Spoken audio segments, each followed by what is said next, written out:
L'incontinence fécale est un handicap sévère qui retentit sur la vie de tous les jours des patients qui en souffrent.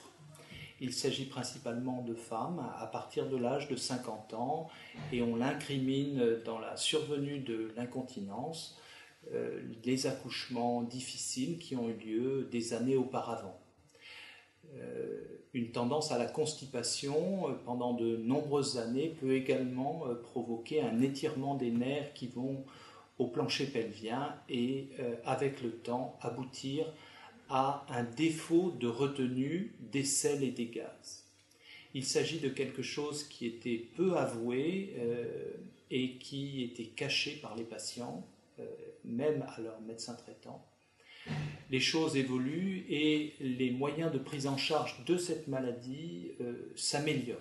C'est pourquoi il est nécessaire de faire savoir ce handicap lorsque l'on en souffre, de telle sorte que l'on puisse avoir recours à une prise en charge spécialisée que beaucoup de centres offrent à l'heure actuelle, avec des possibilités de prise en charge médicale, en traitant le transit intestinal de manière à le rendre plus adapté, souvent en corrigeant des selles plutôt molles, on peut arriver à contrôler un peu mieux le transit intestinal et les fuites.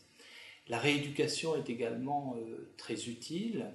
Et enfin, dans les formes les plus sévères, on aura recours à des traitements chirurgicaux qui sont évidemment adaptés à chaque cas et qui découlent des bilans que l'on fait avant les prises en charge. Ce sont des bilans relativement simples, peu agressifs et qui permettent de guider la prise en charge chirurgicale. Il y a eu au cours des années récentes de très nombreuses avancées dans la prise en charge de l'incontinence pour les sels et les gaz.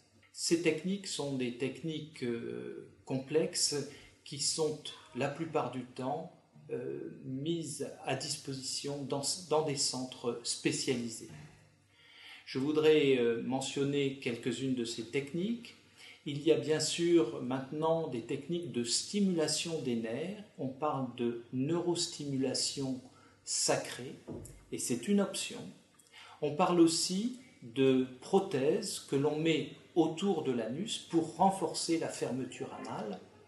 Et ces techniques ont évolué dans le temps depuis des prothèses assez importantes, plutôt difficiles à gérer pour le patient ainsi que pour le chirurgien, vers des techniques peut-être moins invasives qui consistent à renforcer la fermeture anale.